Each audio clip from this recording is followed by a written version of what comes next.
Okay, so hi everyone. Hi Jeanell. My name Hi. is Nicolette. I am the creator for the podcast titled You're Worthless. Read that again. Juxtaposition of your very soul. So I'd like to say thank you very much for actually saying yes to be interviewed on my show. When I read your profile, I feel like we had so many things to relate and we have so many parallels in our lives. So that's also the reason why I'm very excited to have you on today. So without further ado, let me just give a bit of introduction about yourself to our listeners. So, hi guys. Today we have Jeanell here, Jeanell Greene. She is a life and relationship coach who's on a mission to save marriages and heal families from generational trauma caused in childhood. She's well known for helping couples return from the brink of separation and ultimately divorce in less than 30 days. Jeanell loves talking about her own marriage of 17 years and how they keep the fire. So hold on to your seats and let us welcome Jeanell. So for the benefit of those listeners, we this is a second start. So we're gonna ask her the question like, what was it like growing up as Jeanell? Growing up like Jeanell was interesting. I had a really great childhood. I was very blessed to have two parents who were very supportive and loving and didn't try to make me someone I wasn't.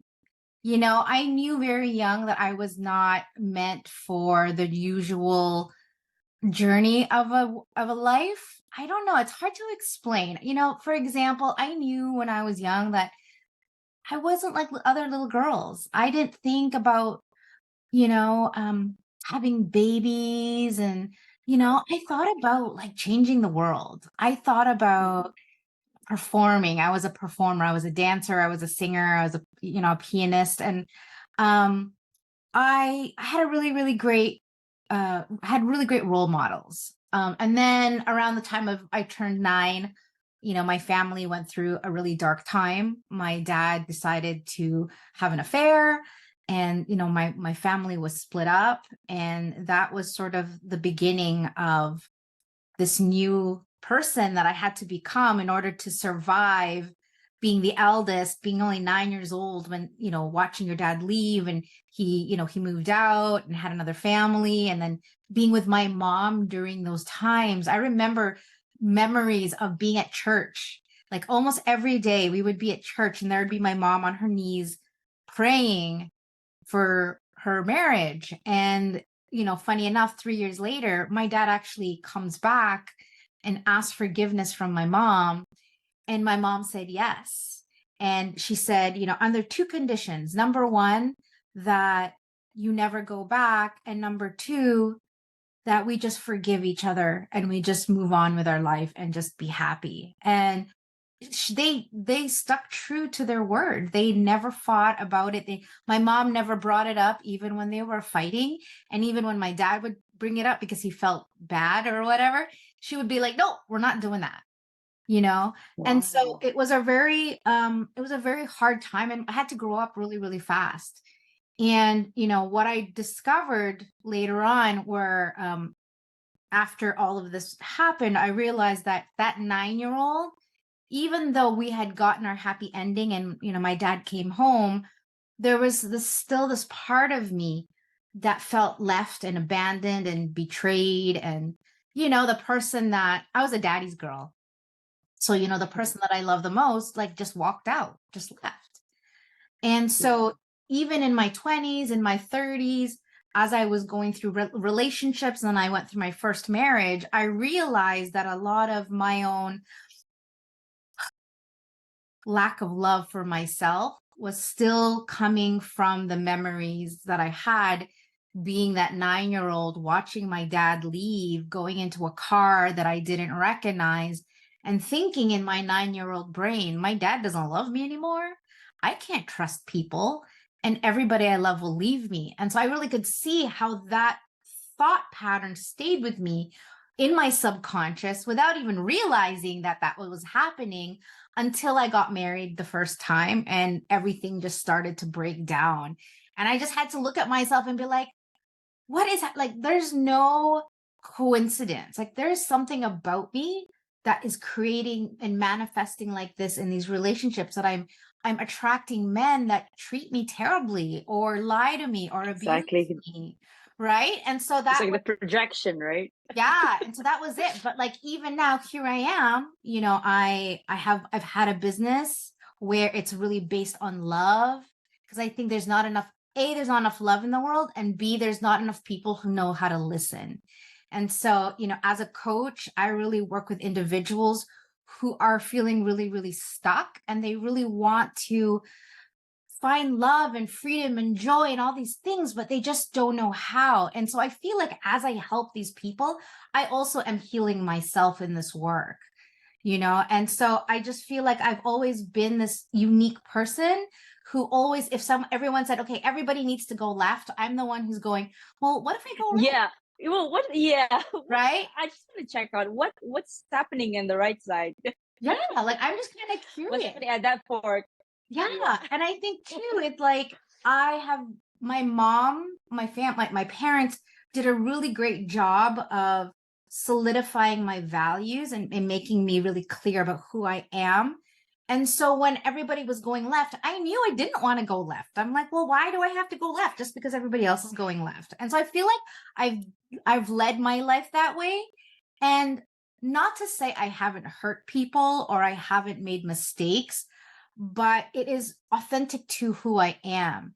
And I think sometimes when we don't know our value, we don't know who we are, we just follow what everybody else tells us, what everybody else tells us to believe.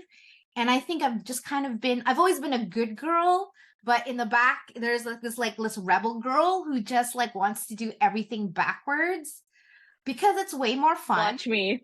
Yeah. And so People say you can't do. There's no way you're doing that. Oh no, watch me and watch me do it twice. yeah, Better the second time. yeah. So can I tell a funny story? Yes, please. Okay. So I'm 5 years old. Okay. I'm 5 years Okay. old. And we find out that the Queen of England is going to be in town. Okay. Okay. So Okay. so at this time, it was 19 in the 80s, early 80s. And my mom worked in a hospital. It was as a hospital that is combined with a university. So it's very big, right? Anyway, so Right. they were building this new wing, and she was going to come to commemorate the opening. And so Right. I was so excited because, you know, I'm a dancer, so I know how to curtsy. So I was like, oh, I'm going to show her my curtsy. She's going to be so impressed.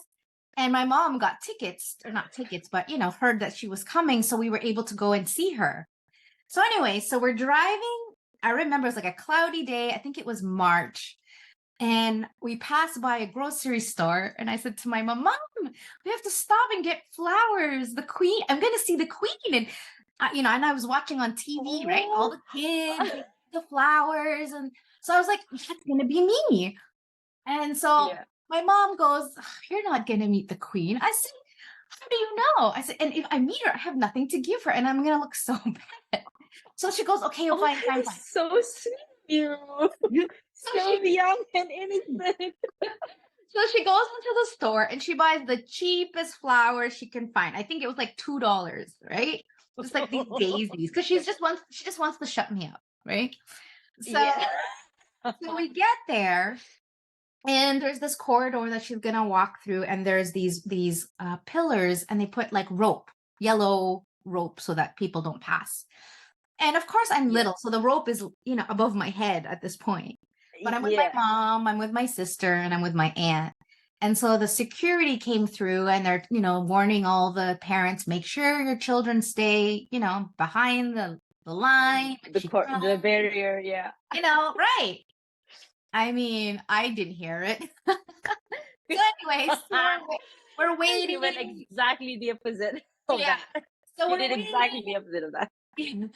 And so all of a sudden I hear the noise and people are like screaming, "Ah!" right? And I was like, okay, she's coming. And I'm tiny. So I'm like jumping up and trying to see behind the people. And I could hear it and I could see her legs underneath going through. And Oh, I it was knew not she a was, procession. it was like a procession. She's Yeah. outside. Yeah. Oh, okay. So Oh, we're okay. all, yeah. So Okay. we're all just yelling outside. And I knew she was passing because I can see everybody's head moving, right?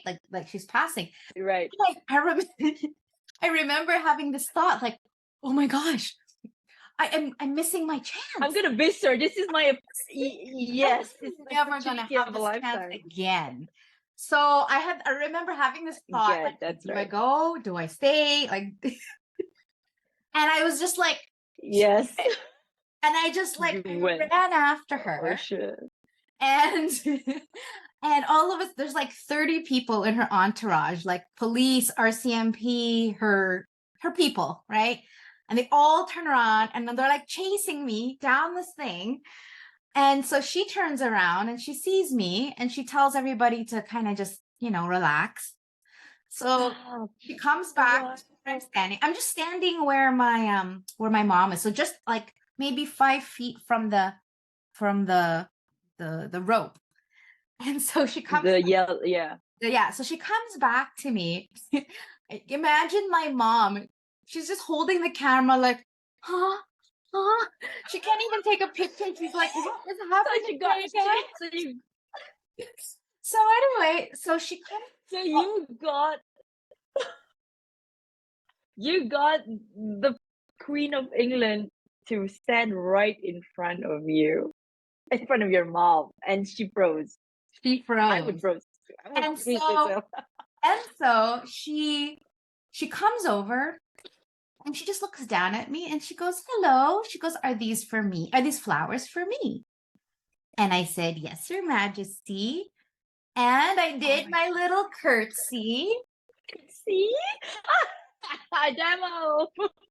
Oh gosh. Oh my goodness. And then someone took a picture. Oh, this is a big. I'm gonna wait. Can I?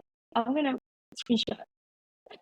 Oh, beautiful. That is You me. are so Jeanell.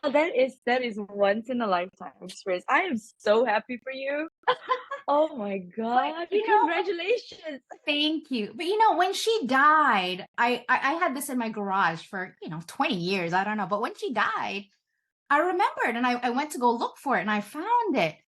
And I've kept it in my office because when people ask me, who do I want to be when I grow up? I want to be that little 5-year-old who didn't give a shit and Shit. just Yes. like went for it, just was like fearless, relentless, and just she went for it. And I feel like when I go for things, I always succeed, but there's always this part of me that holds me back that says, who do you think you are? Or says, you don't deserve that. Like I want to impact 10 million lives before I die.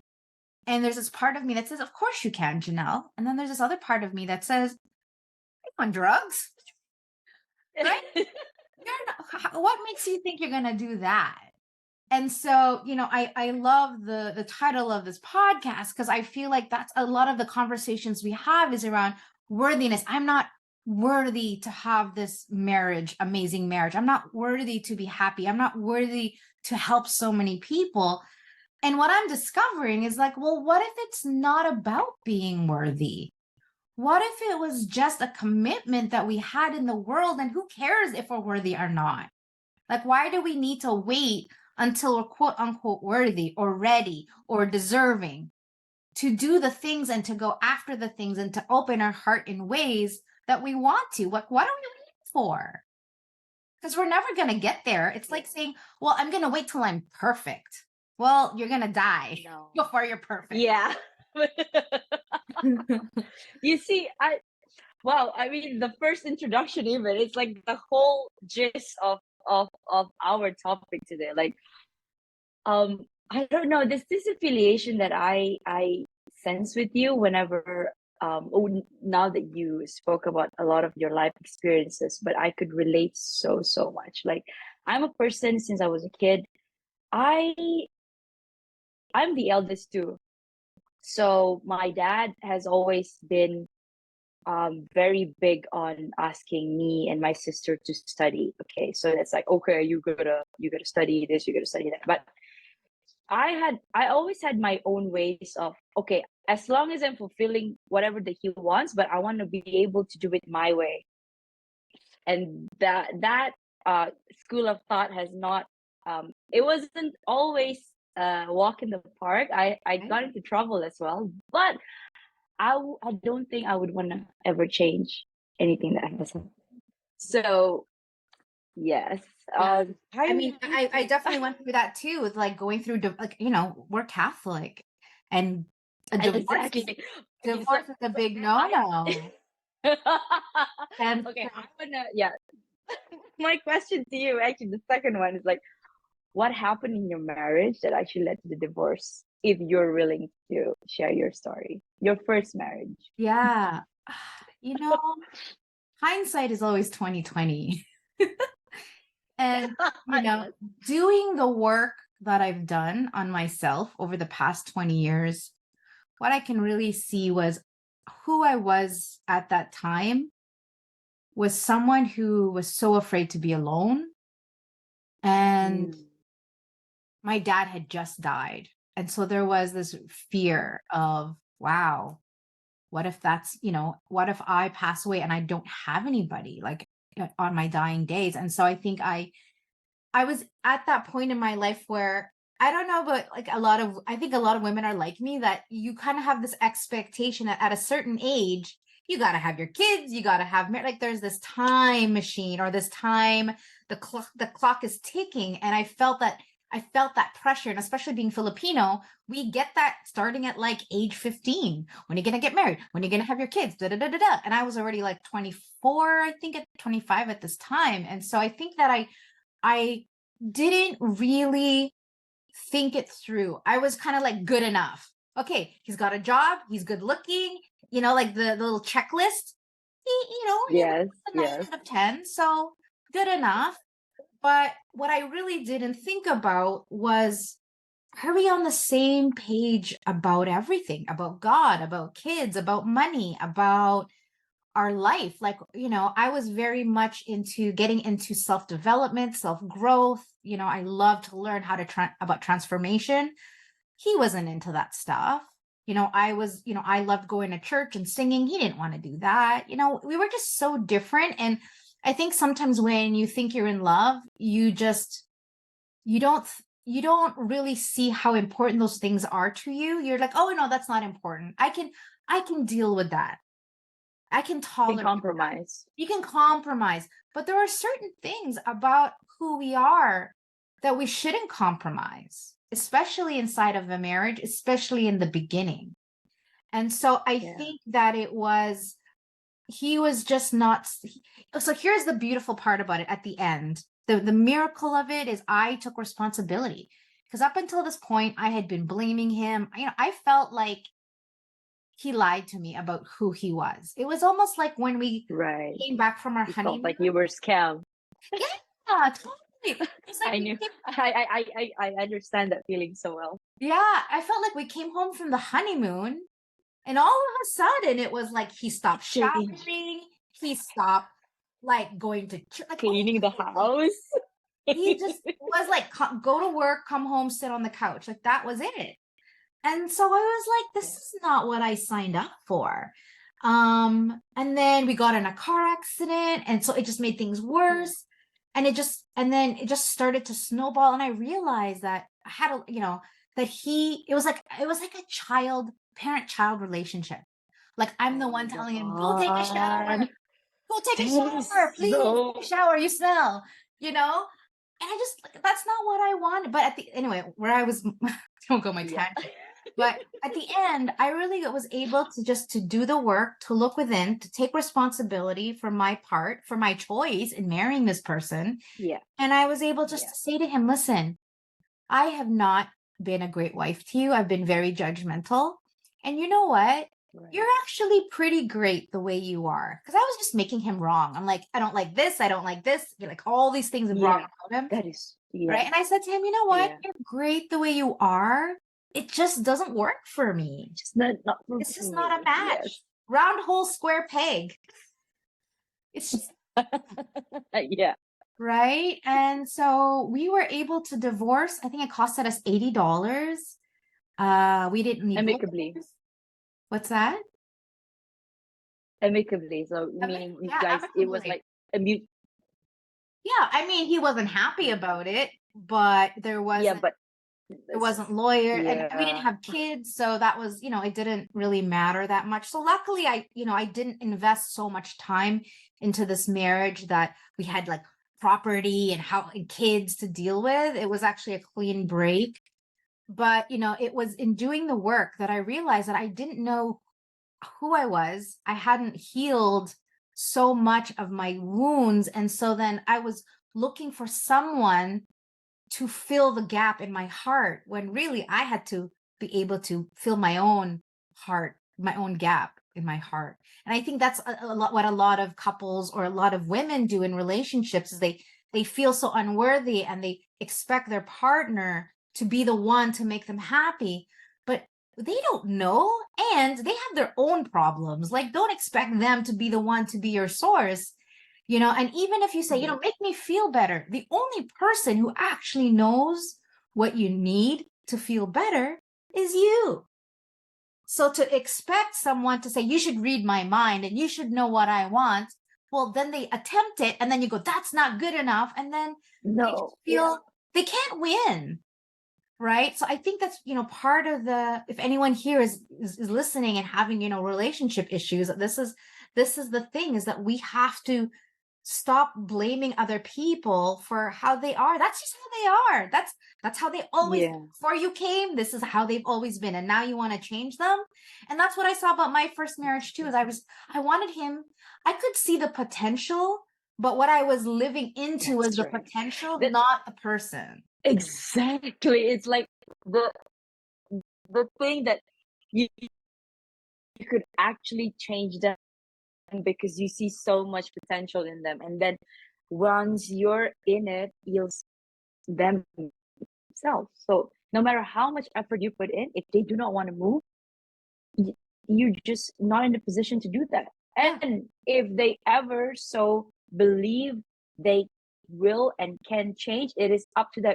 You may not even be in their life anymore at that point, and it's okay. And I think when you're in that party, in that partnership, you, as the one realizing all of that, maybe I would say the one that's mature enough. I wouldn't say the other party wasn't mature, but if you're already realizing that point, it's okay to forgive ourselves that, okay, we compromised from the start, but it's all right for us to acknowledge that and actually forgive ourselves and move on and try to open up our heart again to love. I think that's the difficult part, where because my story was very much similar to yours. I got married when I was 26 and he was 24, so that was pretty young. It was like a passionate few months, and then 3 months after he proposed, and me being like, I said, oh, okay, maybe this was it. What if nobody else want to propose to me? I'm gonna be left out. Like, okay, this is it. And I settled. Although there were red flags in the start, like people around me were saying, Nicolette, are you sure? Again, now applied my thing within me, that the rebel that says, okay, you're questioning my choices right now. Let me prove it to you. So I had a taste of my own medicine. And then but I went through I got divorced in 2019. So I had to heal from that, and it was a difficult journey, but I'm glad to say that I think I'm on the other side already, and I've just started dating again. So it feels really, whatever you said about opening up your heart, just allowing love, that's exactly it. That's exactly. I don't know how else to explain it. It's just, maybe you articulate it better, but we first need to we need to heal and forgive. And I before I talk about my husband, because I really want to acknowledge my amazing partner, I really want to talk about forgiveness, because this is something that I am really passionate about. I'm actually doing an event, shame plug, doing an event October 25th, and I'm going to be more about no, yes, please do. I'm doing a free event around forgiveness, because I realize that forgiveness is required to be happy, to be in love, is to forgive. We cannot we cannot have peace and love and joy and all these things unless we understand forgiveness. The problem is most of us don't actually understand what forgiveness actually is. And to be honest, I don't think I really understood it truly until I started to become a coach. Now, most people think forgiveness is just forget about it. Or they think forgiveness is, well, someone has to say sorry to you, and then you can choose if you're going to forgive them, and then you have to let them back into your life. And that's actually not what forgiveness is. What forgiveness truly is actually us forgiving ourselves for hurting ourselves because of someone. And so in order to forgive ourselves, we don't need anybody else to tell us that. We just have to say, hey, you know what? Self, I'm sorry for putting you through that. Like when I think about my dad, like I have to forgive that girl, that little girl, right? For feeling the way she did, because she didn't mean to. It was just what happened. No any better at it.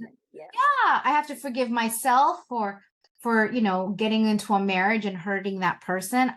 But my point is, it's something that we give to ourselves. And so the beauty of that, it's like putting ourselves in our own prison, and we have the key. Like we can actually get out of this jail that we put ourselves, but because we don't understand what forgiveness actually is, and that it is the pathway to freedom, and it is the pathway to joy, we insist on staying stuck. And then we want to blame everybody, but we're the one who put ourselves in this emotional jail. They were just doing what they thought was right.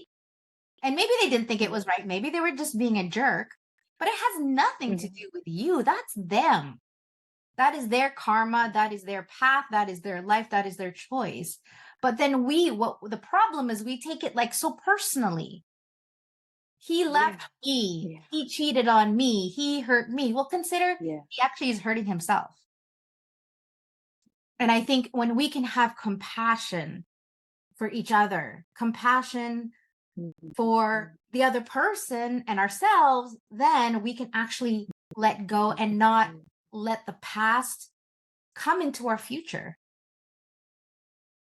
and repeat itself. So I really wanted to just bring that version of us before. Yeah. And so every night, I try to do this exercise where I think about what I need to let go of. What do I need to forgive? Because if there's anything that's tight, that feels tight in our chest, that is the work that needs to be done, is to let go. Because A, we can't do anything about it. B, it's already happened. So why are we reliving old memories that actually cause us stress and pain? And just let it go and become who we are meant to be. That what God put us on this earth to be is love and to be of service. Not to close our heart and say, men are terrible, men are liars, men are... Right? It's so easy to be a victim, but that's not the lesson. They're all the same. They're all the same. Right? Oh, they're all the same. Right. And then we wonder why we're always alone. We wonder why we attract terrible men. And so this brings me to my husband, so, I went through all the work. Yes. And I sat down with a piece of paper and I actually wrote a whole list of what I want my dream to be. It was like, what it was like? It was like taking an order at drive. Can I confess? What? Can I confess? I did the same thing just 2 weeks ago. I wrote it was a letter to universe. Like I wrote everything that I wanted in a partner. And I think a day or two, the person that I'm dating right now actually messaged me, and out of the blue right now as we speak, I am still speechless. It's like you don't know how I feel right now. It's like I'm overflowed with joy at this point. And wow, okay. I thinking about it and thinking about him makes me, I don't know, all my senses are activated at this point. Yeah. I'm really listening to this after release this podcast. Yeah. Sorry for cutting you off. Yes, your So story. I wrote a list, and a couple months later, I wrote this list. A couple months later, Okay. I called my office. Now, my head office is on the other side of the country, about 5,000 kilometers away. I live in Vancouver. My husband lived in Toronto at the time. Okay. And so I called my office, and there's like a support, customer service line that you can call. And I called, and my husband picked up. And I heard this beautiful voice, this gorgeous, deep, friendly voice. And I was like, wow. Right. And we had this amazing conversation. And I was like, there was something inside of me that was like, I like this person. And I said to him, hey, do you mind if I get your extension? Like, you've been so helpful. I don't want to talk to anybody else but you. Can I call you whenever I need something instead of going, through the line? And he said yes. Yeah. And so for 4 years, I didn't know what he looked like. He was just this voice on the other line. And, of course, we're coworkers, and then we become friends, and I'm sharing with him, what was going on with my ex, and he just listened, and he was just such a safe space for me to just share, because he didn't know who I was. He didn't know my family. And he was just this person that just listened. And so we were able to build such a strong friendship and trust even before we even saw each other. And I remember asking him all the time, so like, do you have a girlfriend? Just kind of curious. And he's like, no. So you ask him first. You ask him. It wasn't even him. Oh yeah, he's super. Okay. My husband is super shy, or he used to be when I first met. He's so shy. And so I'd be like, hey, yeah, I was the one making all the moves. He's the one who moved from there to here. He moved here to be with me, 5,000 kilometers. So beautiful. But yeah, so I used to ask him, like, do you have a girlfriend? Do you have a girlfriend? He's like, no. So I used to think, oh, maybe he's not very good looking. Maybe he's just guys that are like super nice. Yeah. I mean, nobody can have it all, right? Right. That's impossible. Look at us. We're discounting our dreams. Like, that should be it. Okay. Yeah. And then how does he look like? Like, explain to me, please. I'm so intrigued. Well, so my husband is gorgeous. And he is 6'1". He's 6'1", just over a little bit over 200 pounds. He works out every day. His mother is from the Caribbean. His father is Caucasian, so he's a mix. And he's also got Portuguese blood. Girl, Jeanell, you scared. He is wonderful. I was like, do I have any pictures of him around here? But I don't. But he's romantic. He is chivalrous. He's one of those men that he would, we would have 12 bags of groceries to bring into the house. And he would say, honey, no. You go upstairs, go relax. I'll take care of it. And I'd say, no, honey, there's so many bags. Let me help you. He says, honey, you're too pretty. Just go in. I'm like, oh, I'm too pretty. Okay. He's just, and how we actually fell in love was that a few years later, we were working together. He got laid off. And so we're like, okay, we're not going to talk anymore. Well, we said, well, give me your email. Like, we'll keep in touch. I didn't think anything of it. Anyway, we started chatting on oh yeah, I saw a picture of him and I was like, oh my God, he's good looking. Okay, good. So, okay, I'm gonna have to do something about it. Yeah. So anyway, but he gets laid off. And so we started talking on the webcam. And I was just he was asking me about because we're both musicians. So he's asking me what music I listen to. And I was telling him at the time, this is almost 20 years ago, I was really into John Mayer at that time. And I still am. I still really like John Mayer. Anyway, one day he comes on the camera with his guitar and plays me and sings for me My favorite John Mayer song. I have goosebumps, Jeanell. And that This was is when so I was sweet. like, What am I taking? oh boy, I'm in trouble. But Oh gosh, it yeah. was yeah, we both love music. We play music together. We have a music studio in our house. We sing at church every week together. He plays guitar and I sing, and we live stream. So if you guys want to hear me and him perform, we're on YouTube. Yes. My mom loves him. I love his parents. Me and his sister are like best friend. Like Best friend. it just works. It's so easy. And we're like yin and yang, and we're just, yeah, we complement each other so well. We communicate. He's so vulnerable with me. Like he tells me how he feels. And when I want to cry, he knows just to listen and don't try to fix me. And he gets me ice cream. He gets me my box of tissue, and he just loves me so much. And so for those of you that are looking for love or have been divorced and wondering if love is still out there, it absolutely is. You have to just believe it and create it, manifest it, and be the kind of person that this person would be attracted to. And so the beautiful thing about my husband is I feel like he makes me want to be a better person, and I want to be the person that he thinks that I am. And he is just my biggest cheerleader. Even when I quit my 6-figure sales job and said I want to start my own business, he's like, baby, do what makes you happy. Like he never asked me about money or like put pressure on me or anything. Like he has always been, he's a God God's Oh, gift to me for sure.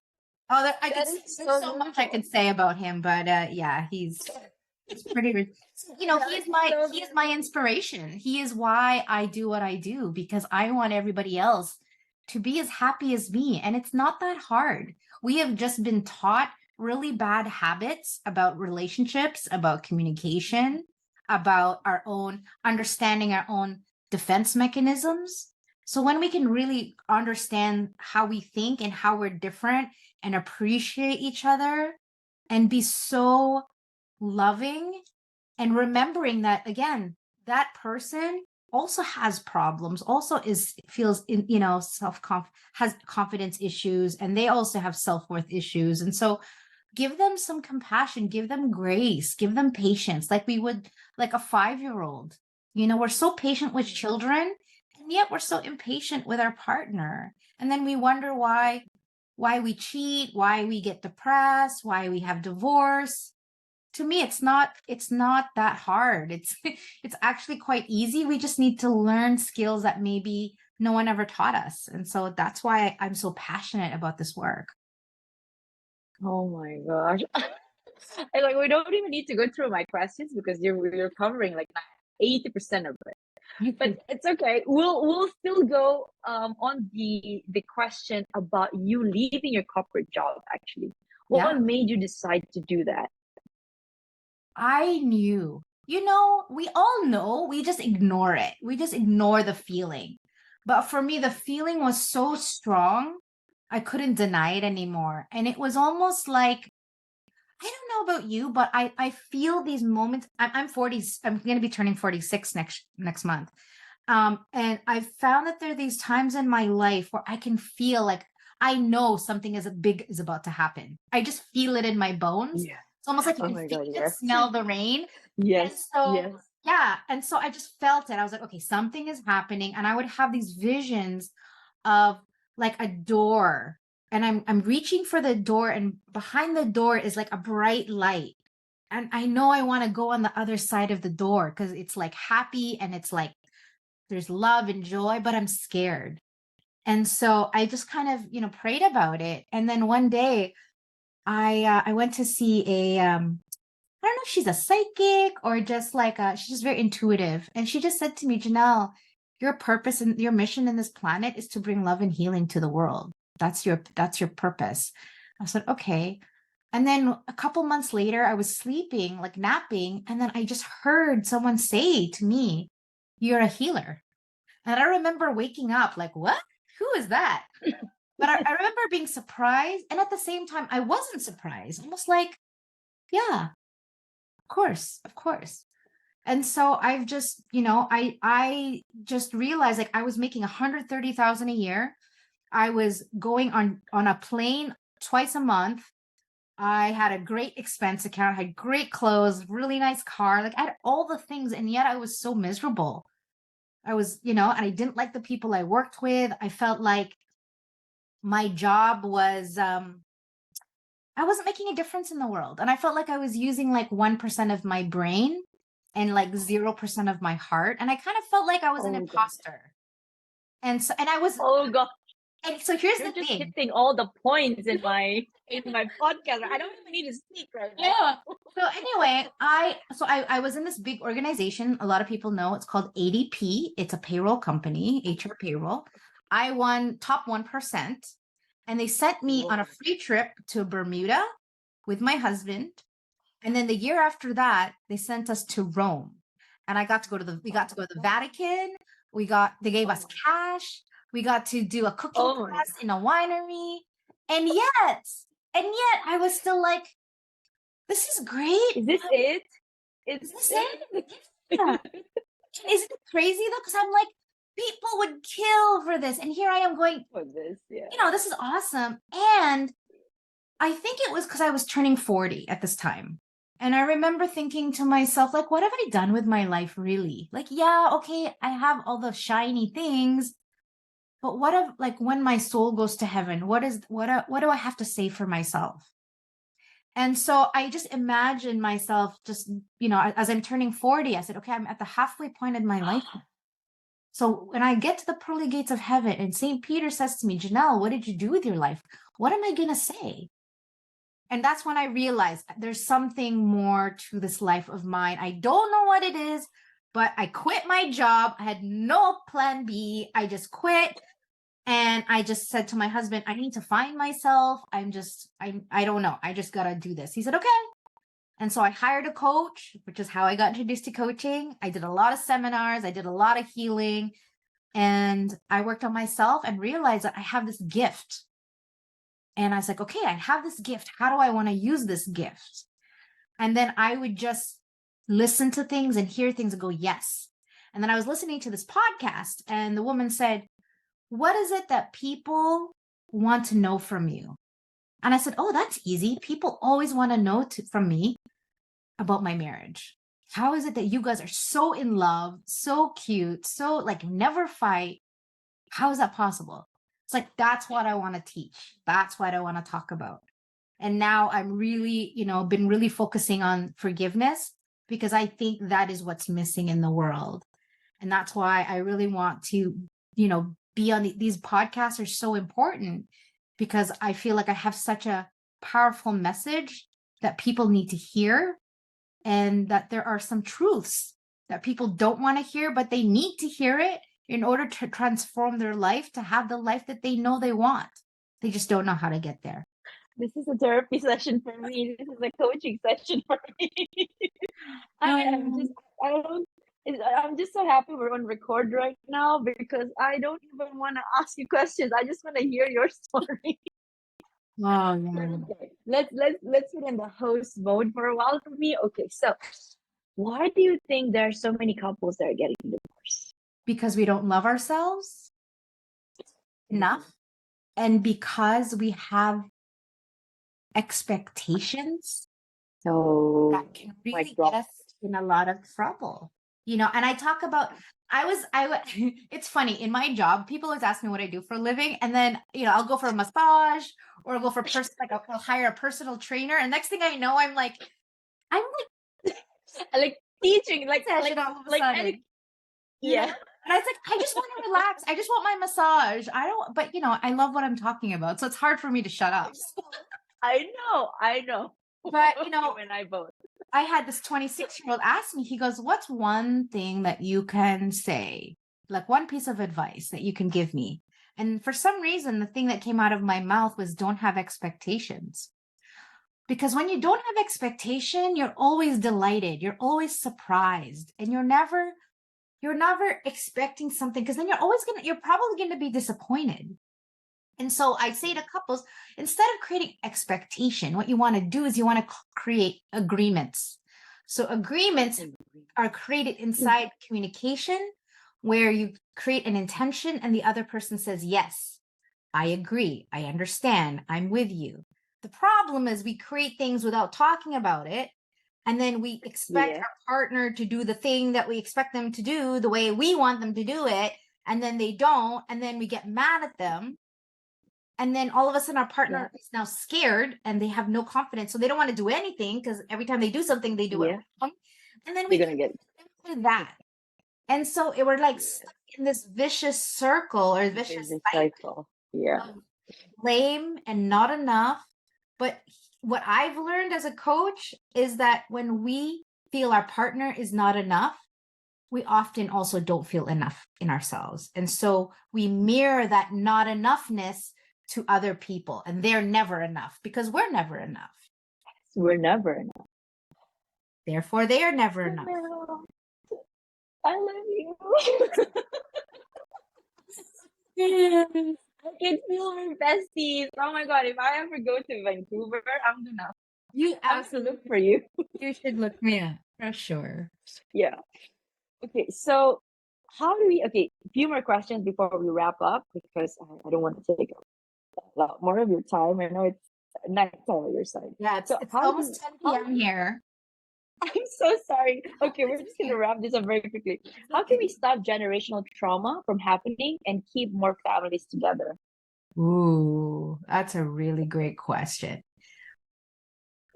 Generational trauma always starts from the parents.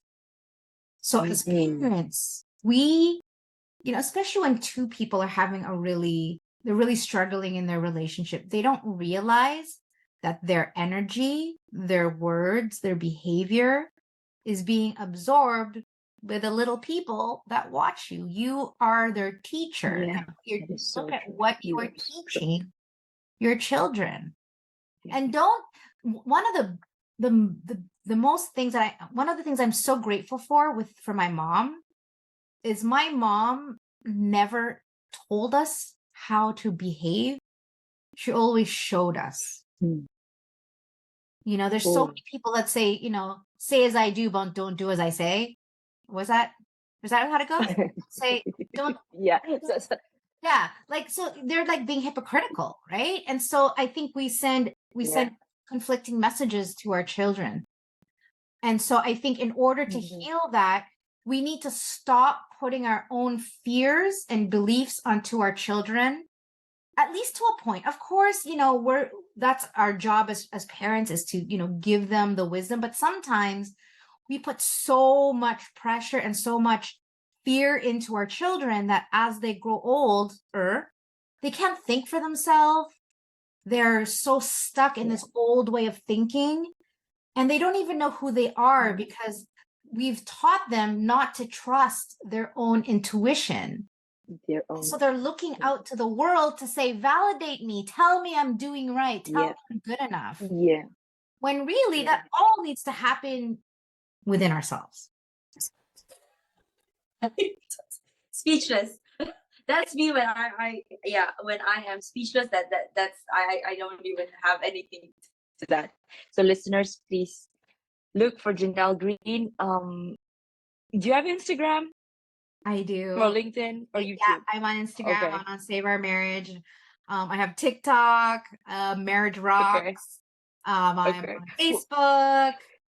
Yeah, we'll definitely exchange that details, because in Podmatch I tried looking up your Instagram, but it's not there. But never mind, we'll do that after the interview. So okay, 4 more questions. Quick one. Self-worth. So I'm gonna pivot this to we have been talking about the essence of this podcast. So pivotal question related to this. Self-worth is often tied to achievements and accomplishments. How can individuals maintain a strong sense of self-worth even during challenging times or when faced with failures? Oh, this is such a great question, because I am such an overachiever, and that has been Same. right. Yeah. I skipped grade 2. I was like top Oh, really? Well, class. Even Royal Conservatory of Music, I had like the highest score. So it's always been my strength. And as an right. entrepreneur, of course, like majority of my life is all about failure, especially in that first few years as I figure out my stuff. And one thing that I've had to learn is to love myself even when there's no accomplishment attached to it. And the best way that Mm, I can access that, because it's so foreign, right? It's such a foreign concept. But the best way that I can access that is I think about our children. Do children mm. have to go to work or produce anything to be loved? No, No, they're just them, and we love them just the way they are. we And are. so, Yeah, what if we love ourselves like that's that? Like, we don't have to produce. I mean, yeah, of course, we need to pay the bills. But what if we could just love ourselves just because we're just so great? And true. that God has chosen us in this moment in time to do the work that we're meant to do right now. I think the goal is just to know that what we're doing isn't, we're not wasting our life just doing something that makes no difference, you know? And so I think, yeah, I think that we all need to learn how to love ourselves even when there isn't a reason, right? It's almost like the being. It's like there's like the be do have, right? People think, okay, I need to do the thing to have the thing so that I can be happy. And that's actually backwards. You actually start with be happy so you can do the thing you need to do so that you can have the thing you want to have. And that's a really hard one because we're so trained to look outside to the world. Okay, I'm happy because it's sunny. I'm happy because I have money in the bank. I'm happy because something something. Well, what if we could just be happy because we choose to be happy? Just be happy. Just because. I'm happy to be having this conversation with you. I am truly, truly ecstatic right now. I'm so grateful. Well, now you have a recording and anybody can listen to it anytime on reason. What's your heart's greatest wish? To transform 10 million lives before I die. I have the husband. I have the business. I have the family. I have. Ugh. Sometimes I forget how amazing my life is because I'm so committed. Like, I'm like, right? I'm getting ready for my workshop in 2 weeks. I'm like, I'm like going up the mountain. I'm climbing the mountain and I'm sweating and I forget to stop sometimes and just look around and be like, wow, Wow. this is so cool. This is such a nice view, right? This is a cool view. I never thought when I quit that job, 5 years ago, that I would have a business where I get to be me and I get to love people the way I can love them and get to listen to them in a way no one has ever listened to them, and to have them truly feel seen and loved is just like that is my gift to this world. And if I can do that for 10 million people, and I don't see that as I need to talk to 10 million people. I see that as talking about generational is like when I can transform a family or a couple, and now that family has been reunited and saved, and now their children get to live with both parents and get to see love and patience when before that would have never been possible, and then they get to have really great families and parents, and the generations continue. That's what I mean. It doesn't have to be in this lifetime, but I would love to be able to get to the pearly gates of heaven and be like, Ta-da! I made the best of what I was given. And I don't think I could have done it without my husband, because he loves me even when I don't love myself. Oh, I could hug you right now. Do you have a mantra that you live by? I have so many. Um, my current one. What's my current one? Well, this is the one I give to my clients, and I say to myself when I'm in distress and stress. Pain and suffering only exist when we resist what is so. Which means is like the world spins. There's no problem in the world. We create problem inside of our mind. And so when we are resisting something, the world shouldn't be this way. My body shouldn't be this way. My husband shouldn't be this way. My kids shouldn't be, all that resistance. That is what creates pain and the suffering. And so we have to learn to let go. We have to learn to accept. We have to learn to trust. We have to learn to surrender. We have to learn to forgive. I feel like we can't be happy unless we are willing to do those things. And it's hard. Love is hard. Love is scary. Fear takes over our hearts, and we have to focus on the love, and rather than the scarcity, because scarcity makes us close. Love makes us open. And so I think pain and suffering only exists when you resist what's so. Let go. That is probably the one line that all my clients will tell you that I say all the time. But for me right now, I'm just playing with the idea that life is fun and easy. Yes. Life is fun and easy. I have come to believe that too. Because life is great. Life is beautiful. When we can vibrate at life is fun and easy, even when crappy things happen. Yes. It's like, it's okay. Yeah. I'll take it easy. Take it easy. This is fun. Yeah. It's fine. Everything's cool. Right. But when we have it like life is hard, then we look at every little tiny thing. Oh my God. Yeah. I don't have hot water. Like we cry about every little thing, and then we just reiterate that life is hard. Okay, last question.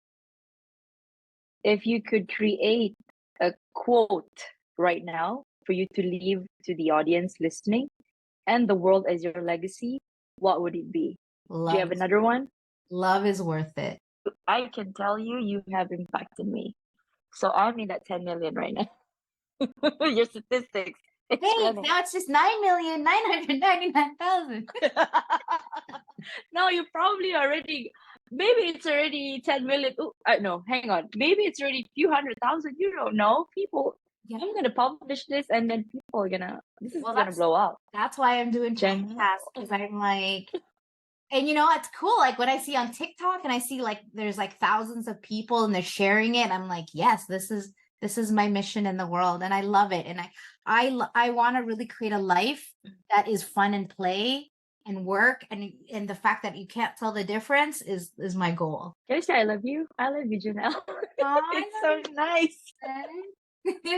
I'm glad that you got I'm glad you got some stuff for me today. That's what I'm here for. That's what I'm here for. I'm here to spread the love, because our world is in trouble. Our families are in trouble. Yeah.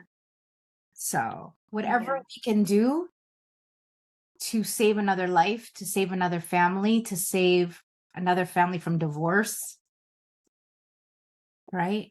That these children are they're our legacy. And if we don't take care of them, they're gonna, I don't know what's gonna happen.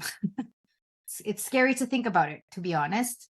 From the things that I see, I have had clients who tell me that their 10-year-old daughter has decided she never wants to get married at 10 years old because of what she sees. You've got work to do. You've got work to do. I have work to do as well. I'm going to spread this to as many people as I can, and I'm going to tap on my own gift to be able to share this to as many people as I can as well.